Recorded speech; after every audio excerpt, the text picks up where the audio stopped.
What is up, ladies and gentlemen? My name is Paddy and welcome to a quick little review. It might not be quick, but it's gotta be a review. It's off the cuff, it's not scripted, and the reason why I have to do this is because this game is awesome. I finished Ace Attorney Dual Destinies last night. I'm not sure if it's actually called Phoenix Wright Ace Attorney Dual Destinies, that's a weird name. Or if it's just Dual Destinies, or if it's Ace Attorney Dual Destinies. I don't know.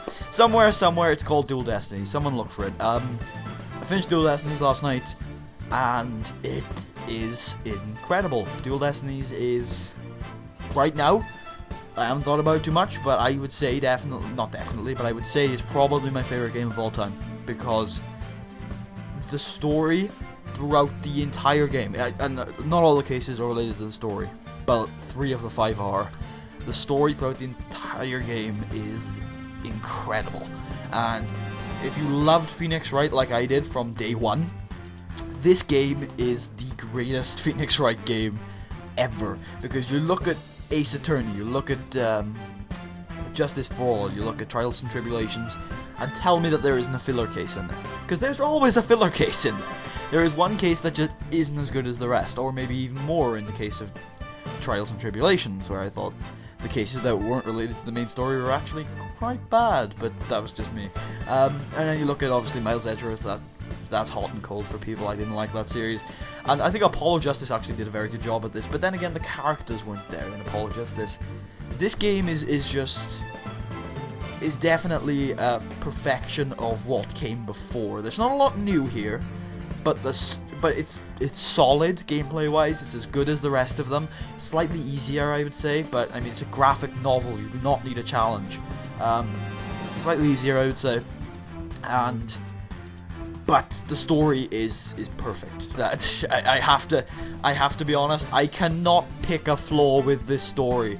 That is something I have to point out to you guys. I cannot pick a flaw with this story. I am the person who looks for flaws in everything.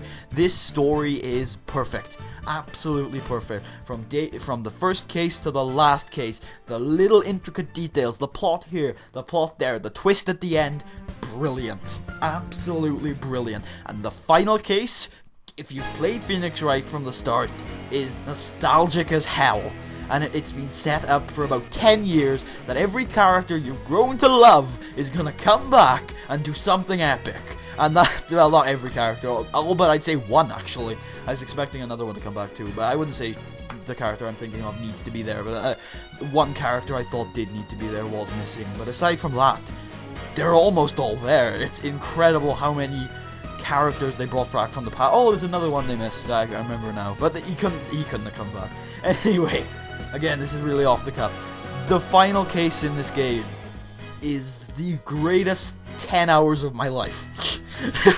Almost exclusively. That last case is incredible. Absolutely incredible. And just to lay out for you guys, the last 2 cases, because this incident lasts 2 cases for this one, which is interesting. It's also, I'd say, the incident I'd get, the story, I'd say, that has the longest screen time of any Phoenix Wright story. Because if you look at Ace Attorney, no, not Ace Attorney, if you look at Trials and Tribulations, it had 3 cases related to the same story, but 2 of them were courtroom only. And then with Apollo Justice, they had 2 cases that were related to the same story, but the first one was courtroom only. And then in this game, there were 3 cases related to the same story, but only one of them was courtroom only. So I think it has the greatest screen time of any of them. I'm not sure if the final case hit me as hard as Trials and Tribulations did, but damn does it hit you hard. I mean, Trials and Tribulations did make me cry, the last case. This one, I teared up like 3 times. I didn't fully cry, but I teared up. It's incredible how the emotional up and down that final case takes you on. And not only, like I said, the characters that you've grown to love over the last 10 years come back and you feel emotionally attached to them because you've loved them for like 10 years. Not only does that put you on the emotional roller coaster, but also the new characters, the characters that you've had for the last 20 hours that you've been playing the game, you grow so attached to them. And like the things that happen to what I would say is the 3 new characters, the things that happen to those 3 characters, I mean, they hit you so deep. Especially one of them, I'm gonna keep this spoiler free until about like the halfway point. Well, maybe not the halfway point. I'm gonna start spoiling shit after I've given the score, but there is just so much there. I wouldn't say there's any filler. The 2 cases that aren't related to the main story, one of them is a bit weaker than the other, but it is still... Oh, it's so good. The music that they use in that second case... Yeah, it is the second case. It hits you. The music is so good at creating the emotion in this game, and especially in that second case, where the music they use is brilliant, and the characters they use... I mean, the first one, if I had to pick a few flaws with it, is that the 2 cases that aren't related to the main story are weaker than the 3 that do. I will say that. And that is why this game isn't perfect, but the story is. But this game isn't perfect, but those 2 cases are brilliant. Out of all of the Phoenix Wright series, the cases that aren't related to the main story, the best cases are those 2. Are those 2 without a doubt, and definitely the best case in the series is Turnabout for Tomorrow, which is the final case in this game.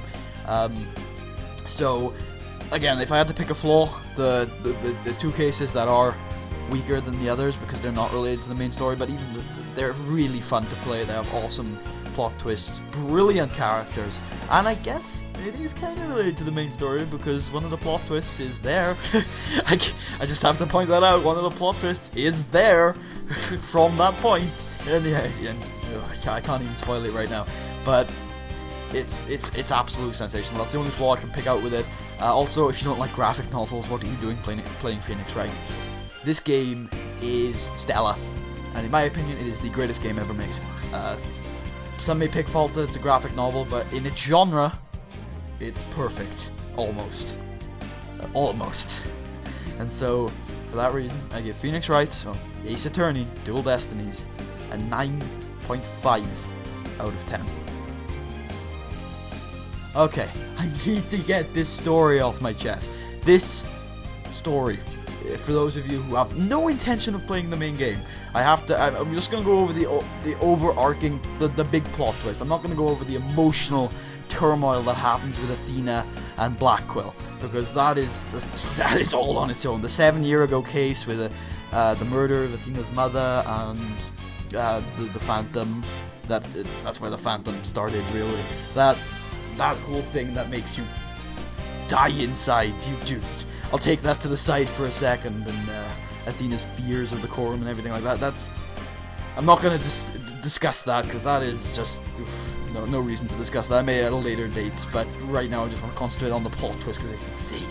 So, the main detective in the game, Bobby Fulbright, from the moment I met this guy, I felt like he was a great character. I seriously enjoyed his presence, the music, the way he acted, his catchphrases, everything. It just...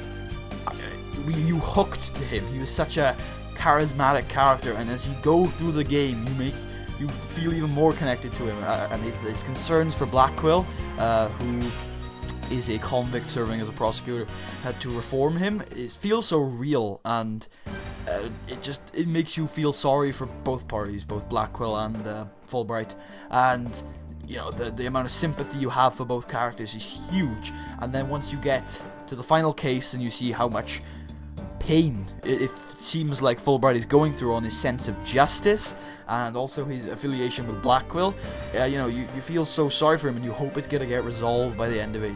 Typical Phoenix Wright thing. But then, of course, there's the Phantom. This is the main villain of the game, I guess. Not the game, but he committed 3 of the 4 crimes, really. 3 of the 5 crimes, really.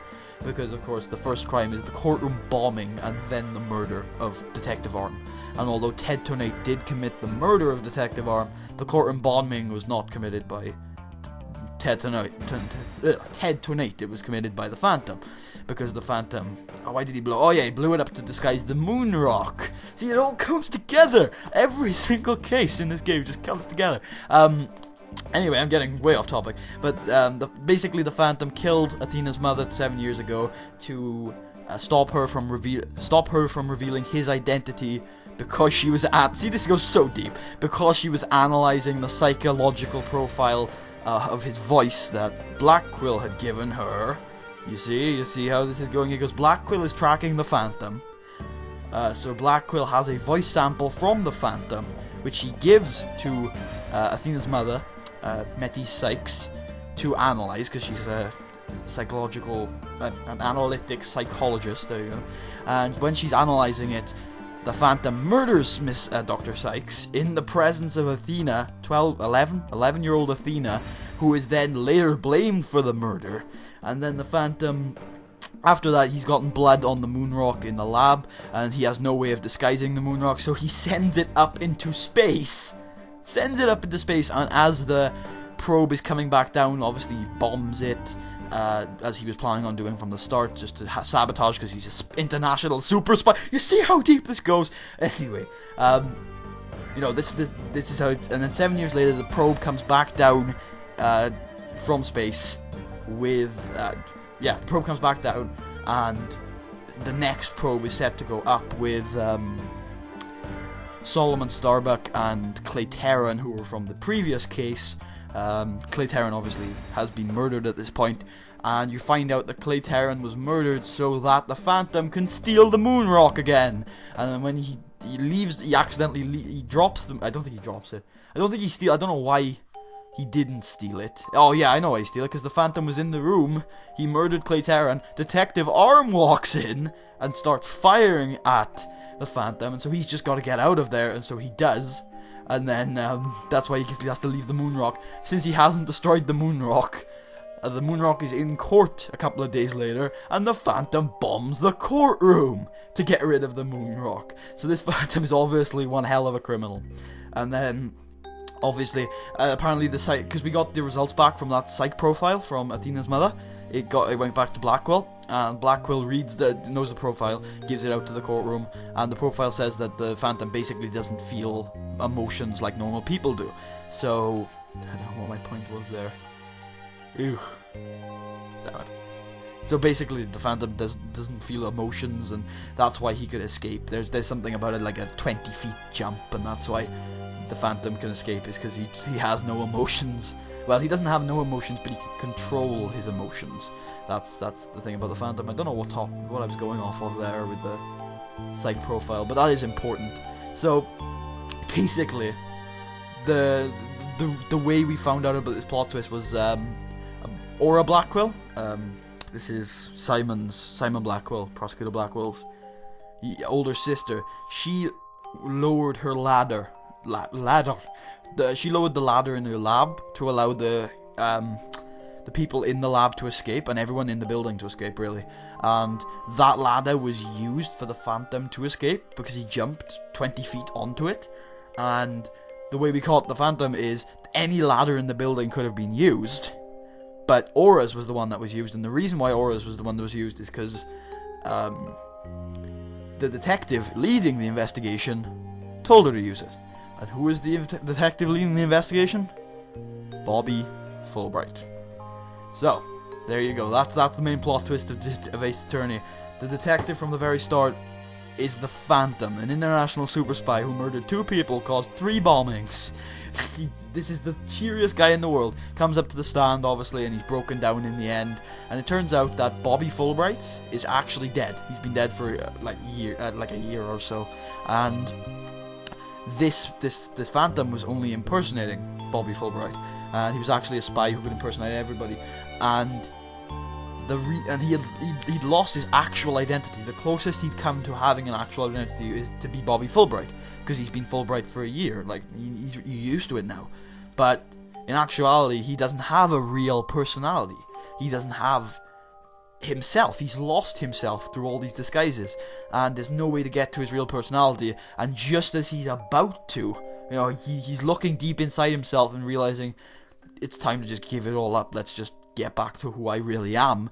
And as he looks inside himself to find out who he is, just as he's about to come to the conclusion in the courtroom, a sniper, obviously after the international super spy, shoots him. And that is, I don't think he's actually dead, but he falls to the ground unconscious, and I don't think he's shot in the head. I think it's in his arm or something. But I don't think I don't know where it went, but I remember hearing at the end of the case that he's not dead yet. But that's it. A sniper shot him, and that's probably the end of his story, because he's going to probably be, oh god, voice crack, probably going to be questioned, tried, and executed. But it's just, I felt like that plot twist, I don't think that's the biggest heart-wrenching plot twist. It hit me, but it wasn't heart-wrenching. It definitely hit me. I definitely think the other storyline with Athena and Black Quill is so heart-wrenching, it's insane. But this storyline, to me, was mind-blowing.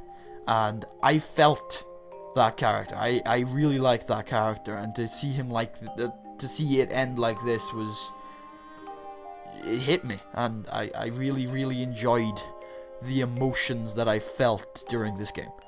That is why I love this game so much, because it gave me so many emotions. It was incredible. I thoroughly think this is an experience that you should have.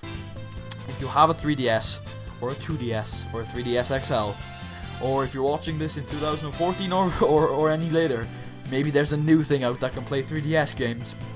Somehow, if you can get onto the 3DS eShop, please pick up Ace Attorney Dual Destinies. It is not a full-priced game. For some reason, it is as big, or if not bigger, than the other Phoenix Wright games, but it is not the price at all. It is $19.99. That's in pounds. I'm not sure what it is in dollars, but it's incredible. It is one of the greatest experiences I have ever experienced in video game history, and I really do believe that you guys should pick it up as well. There's a DLC case, I should mention this. There is a DLC case called Turnabout Reclaimed, something like that, and it is you defend a whaling court. So I don't know what that's about, but it's Phoenix Wright's first case back as a defense lawyer, so it has nothing to do with the main story, and so I will be picking it up, but I haven't picked it up yet because it's $3.99, and that's a reasonable amount of money for one case, to be honest. But I mean, I guess if you worked it out in terms of like 5 cases for $19.99, it's not that much.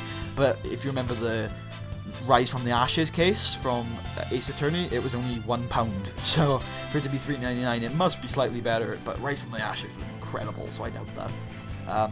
Again, it's a lot of money, but it is probably worth it. It's just, since it has nothing to do with the main storyline, I'm not going to pick it up until I have money to spare. So that's what I'm going to be doing. Yeah, so that's it. I have nothing else to say. I have poured my guts. I could probably have a discussion about this game all day long and tell you how incredible it is, but I think you should just go pick it up for yourself. If you think you've been spoiled, go play it, because you will feel way more emotions playing it than listening to it, even if you know what's going to happen. It's the music, the anime. By the way, if you're gonna buy the game on 3DS, I know it's a handheld, plug a headset in, plug it into some speakers, make sure you've got a good audio system, because that game deserves to be heard. That is a massive part of the game, is its music, so make sure you have good audio when you're playing it, because it needs to be heard. So yeah, that's it. That is my opinion on Phoenix Wright Ace Attorney Dual Destinies. I'm done. I'm gonna go LP the Phoenix Wright series from 1 till 3, and then I might pick up a 3DS recorder at some point, a 3DS capture card, unless Apollo Justice and Dual Destinies comes to the Wii U, which I doubt it will. But if one day I'm gonna go play Phoenix Wright Ace Attorney, Justice for All, and Trials and Tribulations next year. I probably won't finish them all next year, but I'm going to try my hardest to at least finish Ace Attorney next year. And after that, I'm gonna see what happens, because I do want to get all of the Phoenix Wright games, except for maybe Miles Edgeworth. I might play that in the end. I want to get as many of the Phoenix Wright games as I love onto my channel, because I love those games, and they deserve to be on my channel. And then after that, I think I'm going to try and get Dual Destinies, which may very well be my greatest game of all time. But that should not detract from my current LP, which is my current game of all time, Phoenix Wright Ace Attorney, Fallout New Vegas. So I'll have to reserve judgment. Maybe in 3 years' time I'll do an LP in review of Dual Destinies, and we can truly make a judgment call of which one is better, Phoenix Wright Dual Destinies or Fallout New Vegas. I don't know.